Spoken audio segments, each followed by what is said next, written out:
Fantastic. So, Jeannie, welcome to the show. It's a pleasure to have you here. How are you today? I'm doing great.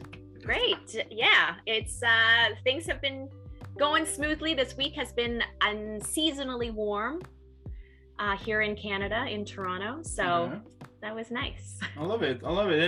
And you know, jumping straight to the interview now. Tell me, let's go back in time here a little bit and tell me how your acting career started. Like, where does a dream begins?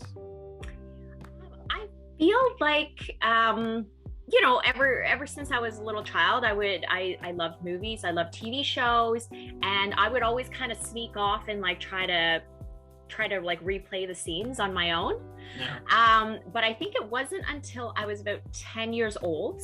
I was walking through a mall and there were like talent scouts and they gave me a little card and they told my mom that, I had a great look and all that stuff. It was probably a scam. We did go to the interview and I remember my mom having to write a check. So yeah, it was definitely a scam. So it didn't work out, it was all kind of fishy. My mom, we didn't go through with it.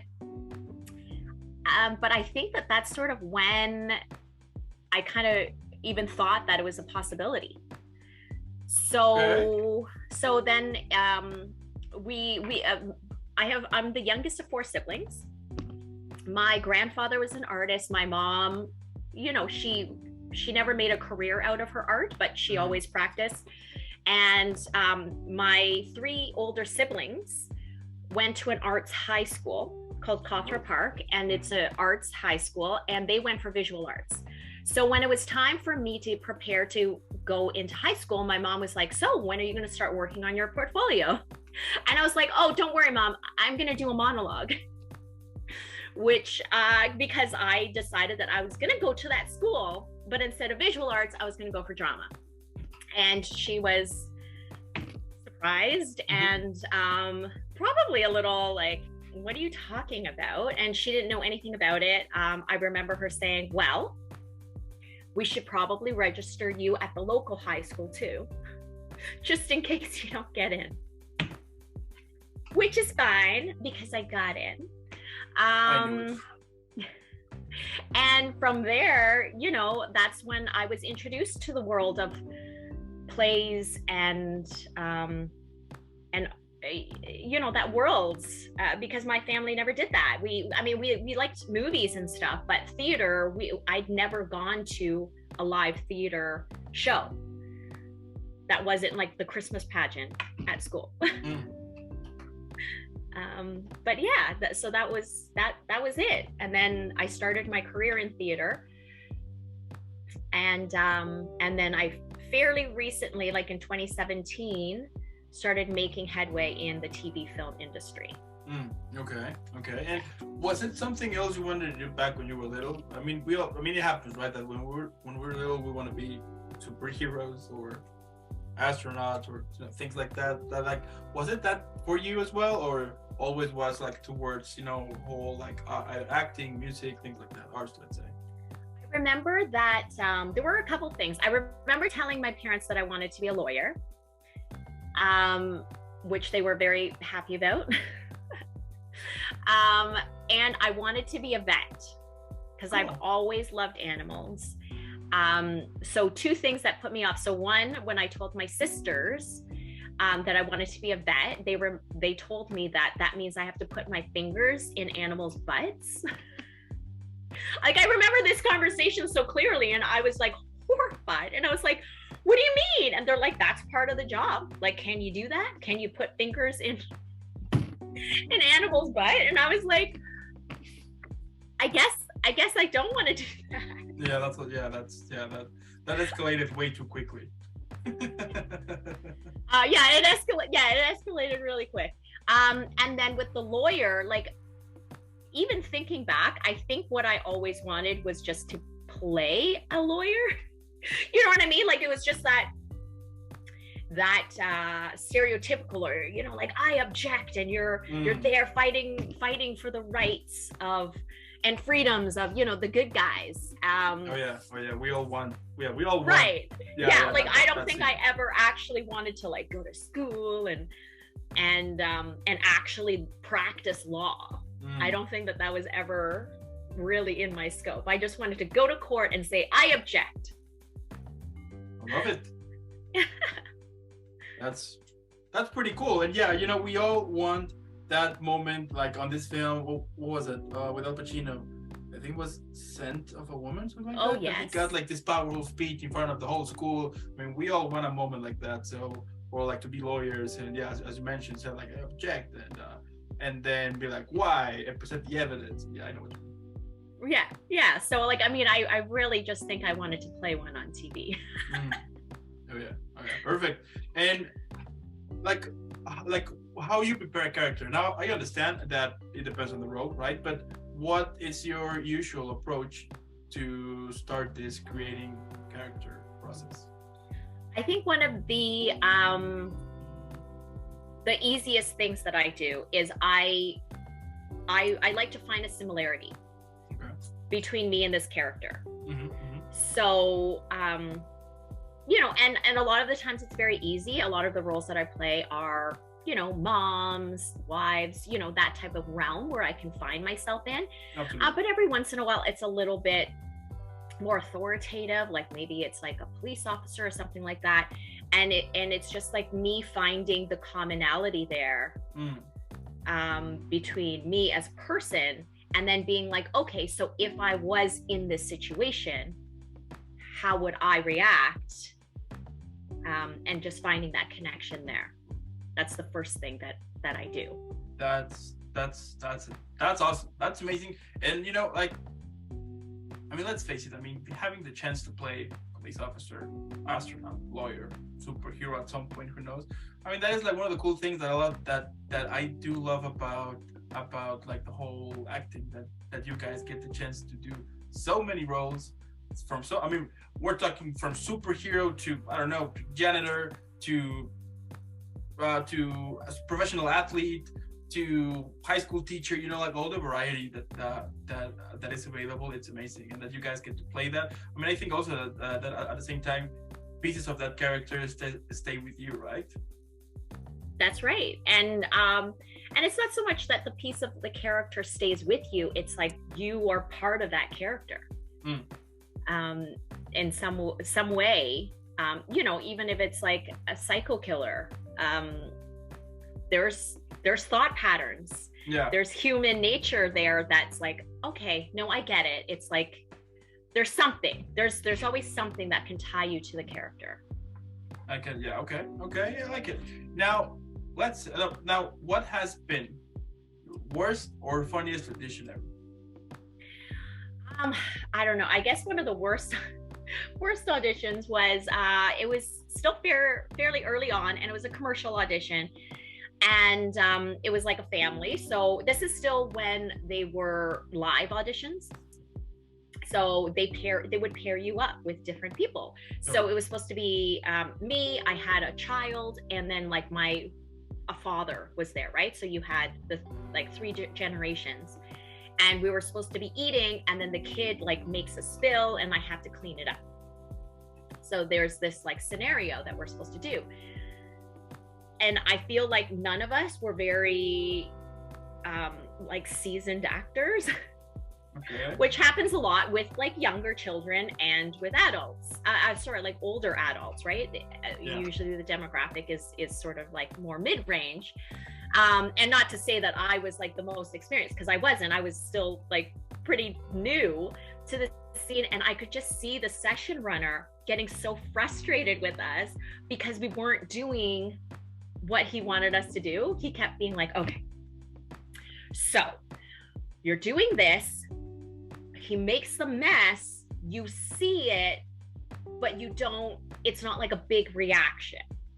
And then, you know, and it's all these subtleties, because that's the thing with TV, like especially coming from a world of theater where you're always taught to play to the back of the room and that kind of thing. And then I'm just a very animated person. I'm that person that like anytime like my kid falls down, I gasp. And I know that, you know, everybody's like, don't react, because then they're gonna cry. And I'm like, I can't help it. I'm a gasper.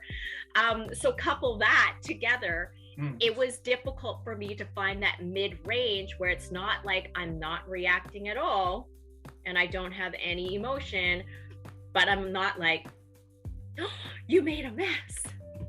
So anyway, the session runner was having a tough time at getting the three of us to do what he wanted.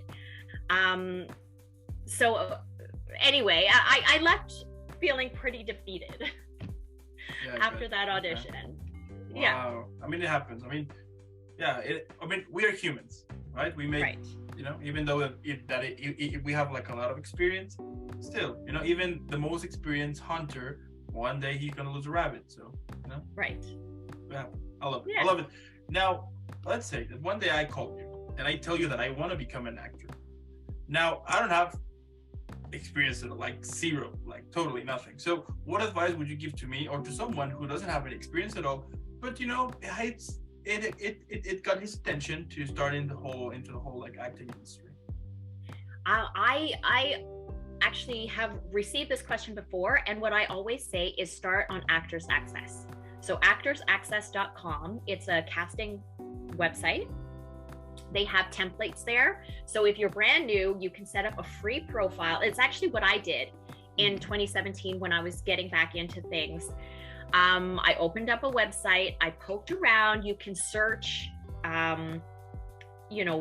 what breakdowns are in your city. And then you can put in, your age category, stuff that fits you, like stuff that you want to be cast for. Mm-hmm. And you can sign up for an email every month or every week. They'll send you notices if something fits that criteria so that you can apply for it. There's templates for your resume. So if you have no idea how to do an acting resume, there's a template for you. And they'll tell you, you get 2 free photos, like headshots that you can put up. You do need a headshot, but it doesn't necessarily mean you have to pay $500 for one.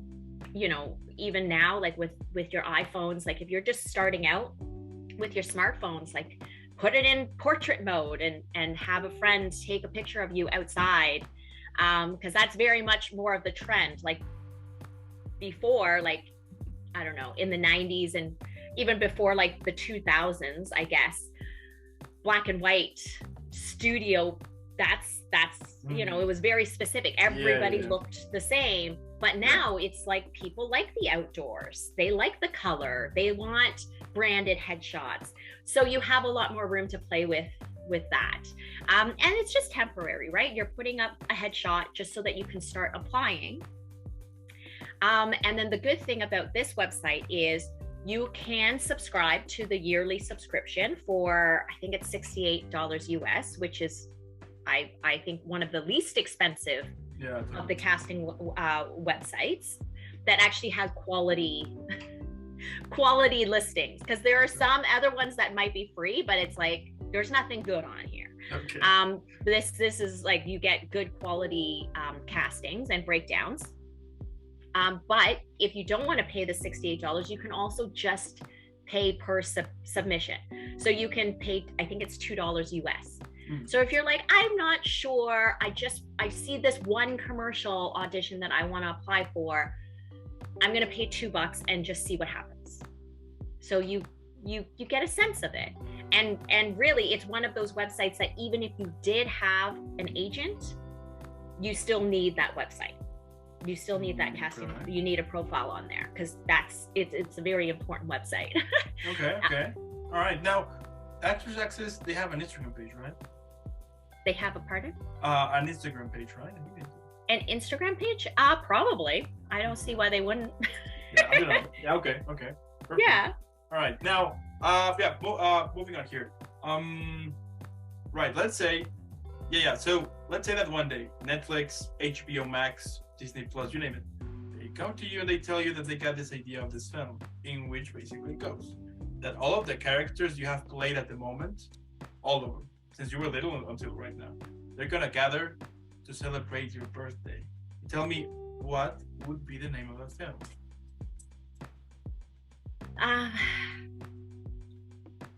Without being too cheesy, something like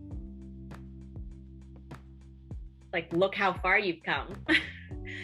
From all the experiences that I've had, the different roads that it's taken me down, and all the obstacles, I just to look back now and be like, wow, you know, I've come a long way. I've come a long way, and you know, I'm proud of that. Okay, and like, what would it be? Would it be like a comedy, dramedy, horror? What would it be? It would probably be a dramedy. There would probably, it would be many moments of funny, but I would say probably equally like heartwarming. Okay. And I think it would be an inspiring story. I love it. That's pretty cool. Okay. Now, if you had to choose one of your characters to go out, have some fun, get some drinks, which character would you choose to go out with? I recently got to play a character named Charlotte Gill, and on a series called Ezra, and it's about a vampire living in the world. Okay. Yeah, it's on Out TV, but it's also in the US. It's on Apple TV as well. And Charlotte is the mom of Ezra's boyfriend. Anyway, she's very fun. She hosts a lovely dinner party. She just seems like a real fun gal, you know? She's doing shots of tequila, she's drinking wine. Okay. I think she'd be a lot of fun. Now, if you had to choose also one of your characters, but this time to go out shopping. To go out shopping. I don't know. I guess maybe a character from Cutie Pugs. I feel like she'd be a real down-to-earth, like, give me her honest opinion. Okay. On what looks good and what doesn't. Okay. All right. Now, let's say that one day for your birthday you get a time machine. But here's the catch. You can only go back in time to meet the 13-year-old version of yourself. Now, what advice would you give to that 13-year-old version of you? What advice I would give to myself, and also what I give to most people, is to always try your best. I feel like I went through a phase where I was really just like, didn't care, you know, I just felt like, oh, it doesn't matter anyway. Why don't I just get away with putting in the least amount of effort? Because that's definitely something I feel like I look back on and I'm like, if I had just tried a little harder, like, would things be different? You know, what outcome, what could, you know, and some maybe nothing, but that's a question that I asked because I didn't try my best. So now, you know, no matter what it is, that's just what I do. I just try my best, so then at least, and in that given moment, right, my best one day might not be the same best as another day, whether I'm not feeling well or I'm extra busy or whatever it is. But I know that in that given moment, you know what, I gave it my all, and whatever's going to happen is going to happen. I love it. That is super cool. And yeah, I'll leave it speechless now. But anyway, right, moving on here. If you could describe your whole acting career, but on a drink, which one now you could choose one that has already been made, or you can create your own. Well, the drink I think would sum it up is it is one of my favorite drinks. My go-to drinks is club soda, because there's a lot of just regular stuff in my life and regular roles that I play, just like somebody that would just be walking down the street, right? I play a lot of mom roles, just a regular mom walking down the street, with some vodka, because every once in a while it gets a little spicy, and with a splash of cranberry for just that sweetness overall, and a little bit of color. And how you call it? I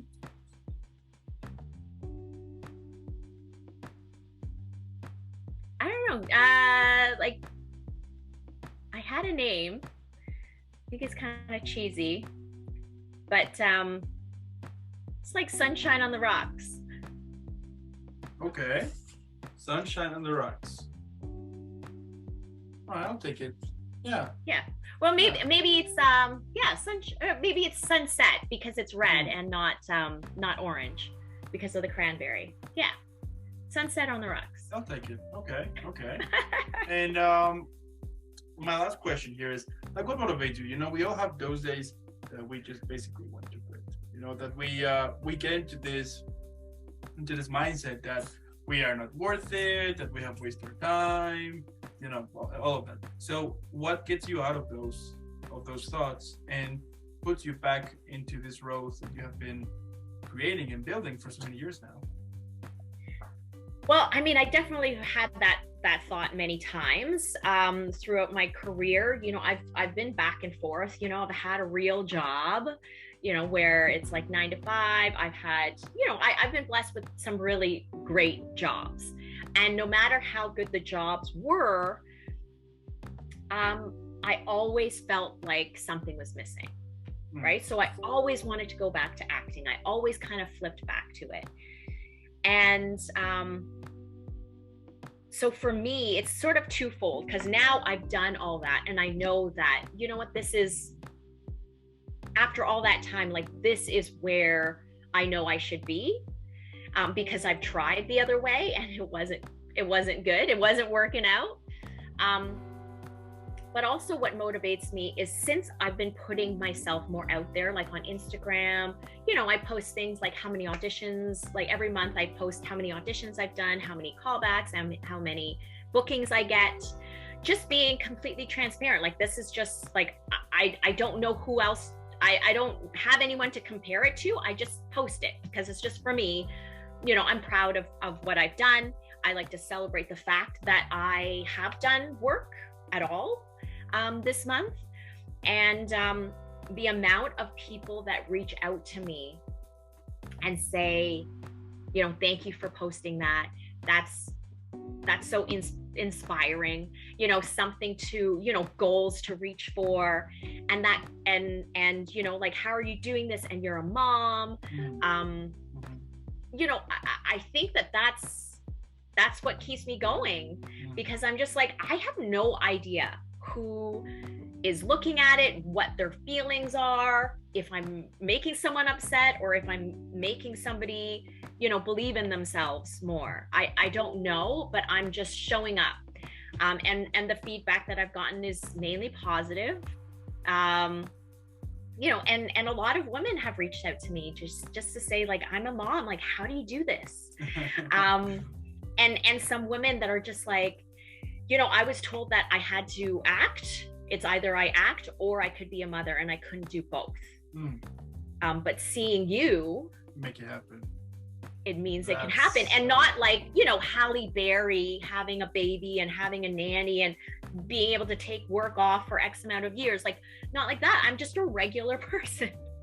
I'm a regular person working as an actor full time, which is another thing that people are like, so what else do you do? And I'm like, I'm a full-time actor. I mean, I coach on the side. Yeah, but it's really, in the same realm, let's say. Yeah, it's all in the same realm. And it's not like I'm a coach or a teacher first. Like, no, like mainly I do this where I'm acting, and then I coach on the side. And yeah, and people, you know, have been told all their lives that it's either you're a huge celebrity or you are always doing another job. So I think that's something that motivates me to just be like, you know what, this is what's happening. I'm not saying that you should go quit your job. I'm just saying it's a possibility. Yeah, of course. You know, it is possible, and to not think that it's impossible, because if that's what you want to do, you know, you can. Yeah, and that is, yeah, it's true. And it's so interesting that sometimes whenever you say you want to become an actor or musician, model, or things like that, instantly some people might say that, oh, so you want fame, you know, so you're looking for the fame, which what I have discovered throughout this whole experience with my platform is the fact that no, I mean, it's a passion, it's a dream, and you're enjoying it. It's what makes you happy, and I think that that should be really important, right? Like the message in line should be do what makes you happy. In fact, it makes you happy, cool. But the fact that it might get like some people might think that you're doing it only for the fame. I mean, I find that very wrong. You know what I mean?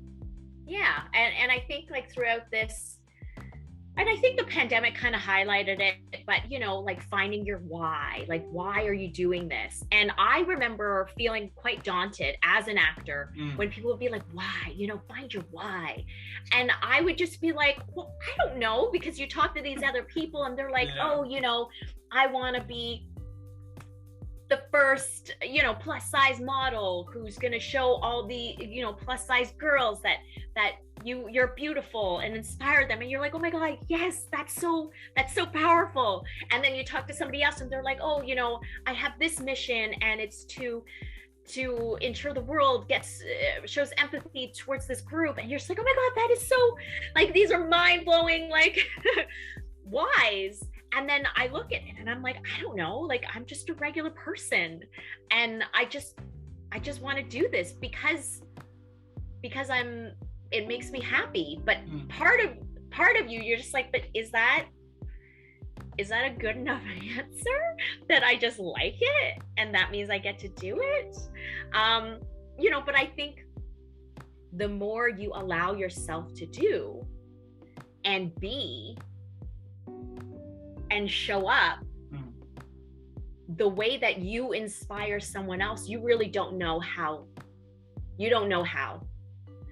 And you know, whether it's just like you're so happy, like why are you so happy? And you're just like, well, I don't know, I'm just happy. Then somebody else is like, well, maybe I want to be happy. It's like, well, just, you know, be happy. And then all of a sudden you've just, you know, made somebody else happy just by leading by example, almost. And then it's like, oh, well, she can do it, then I can do it. You know, the slogan, it's like, do what makes you happy. But the caveat behind that, it's almost like, as long as it's like a hobby, right? Nobody really wants you to do what makes you happy as like a career, because most of the time it means you're not going to make a lot of money. Yeah. Right? Like, I mean, I think that that's like an overarching fear, mainly for like parents or whatever, right? But I think from how much money like the YouTubers are making to these influencers to, you know, just people that post photography on Instagram, and now all of a sudden they're recognized as, you know, leading photographers. And it's like they literally just did what made them happy and people gravitated to it, and then they ended up making money. Yeah. Just, you know. Yeah, it's true. Right? It's true. Yeah. Yeah, I mean, I do think also the same, that if you do what makes you happy, eventually money will come. Yes. Eventually, you know, because if you do something only for the money, yeah, I mean, I've been there too. That I will, like other jobs that I had, that I was just focusing straightly only in the money, and the money was, even though that it was coming, it was poof, disappearing like in the blink of an eye, because you need to pay this, and I was like, are you kidding me?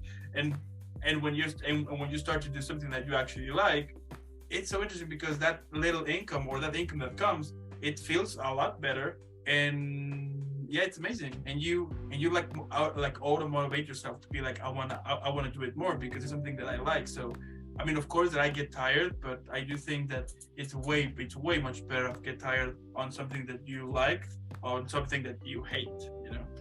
Right. And yeah, I think it's also when you're working for money, you spend the money to make you happy. And that's another reason why the money goes away so quick, because not only do you have to, you know, pay your bills, but then the little bit of amount you have, you're just like, I just want to find some happiness, you know, I want to go out, I want to buy nice, you know, a nice watch so that I can feel like I'm worth it. Whereas if you're just doing something that you really love, you're already happy. you're not trying to buy it with the money that you're making at your Absolutely. disgruntled job. Absolutely, yes. I mean, yeah, I love it. It's amazing. And also, Jinny, like the fact that you are, I mean, as you were saying, you know, the fact that you're doing something that makes you happy. I mean, we all know as well that sometimes as simple as and cliche as it may sound, we all know that sometimes it takes a whole life, or even your whole life, or like a decade, or I don't know how much time for you to discover what really passions you, what really makes you happy. And the fact that you found it and you're showing results, I mean, that is, and that is like one of the cool things that I love about interviewing actors, because you guys are showing us, besides bringing us more, besides bringing us laughs, smiles, moments in which we feel sad, angry, or horrified, you know, things like that. Besides bringing us all those emotions, you also are showing us that you made that is possible for you to switch into something totally way out of the classical stuff, you know, and do your own. And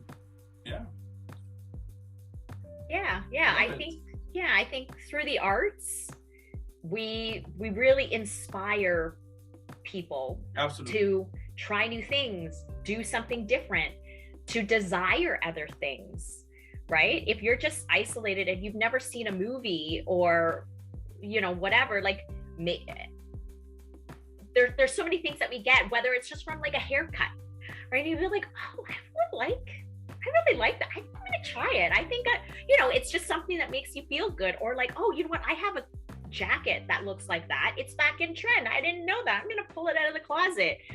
To, you know, that's a relationship that I want, you know, and maybe you discover that the one, you know, and then how to get it. And it's like, oh, you know, in this story, they talked about it, or they went to dinner, or they did this, and then they had this like adventure together and they rekindled the relationship. Maybe that's what I should do with my spouse. Maybe that would work, right? You get inspired by different things from different storylines. And I think that that's what arts do. And it's the same thing with music, right? How easy is it when you turn on your favorite song, even if you're in the crappiest mood, you're just like, oh, yeah, I'm feeling this, I'm feeling it, right? And it just cheers you back up. Absolutely. I mean, I can totally relate to that. And as I was saying, Jinny, here, it's amazing. I can't wait more of your awesomeness to be involved in more and more projects, because it's epic. The energy you have, everything, it's amazing. I love it. And yeah, I'm super sure that our next, I mean, who knows? Maybe at some point you will even get your own action figure. That would be cool. Yeah. Yeah, that would be awesome. But yeah, keep doing what you do. Keep inspiring, because I'm super sure that besides bringing epic, like really epic stuff, you're also inspiring. You know, you're also, I'm pretty sure that there's people around you who sees you and who looks at you like, if she can do it, I can do it too. You know, and you're showing results, as I've been saying, which is really awesome. And keep doing what you do. I know it can sometimes be a little bit discouraging, or as we were saying, feel that I should quit. But hey, I mean, you already have a lot of people thinking in what you do, and that is awesome. It's amazing. Yeah, I've got a good community built around me, so that's very important. There you go. I love it. I also want to thank those who watch this. Thank you so much. Or if you're listening on Spotify or Apple Podcast, make sure to go follow Jinny right now if it is over. So I'm gonna leave in the description below her link to Instagram, so you can follow her, check a little bit of her work, follow her, of course, and let's make her viral. # Team Jinny, because she's amazing. And again, Jinny, thank you so much. Have an incredible weekend. Thank you so much. Yes, awesome. Bye, Dan. All right.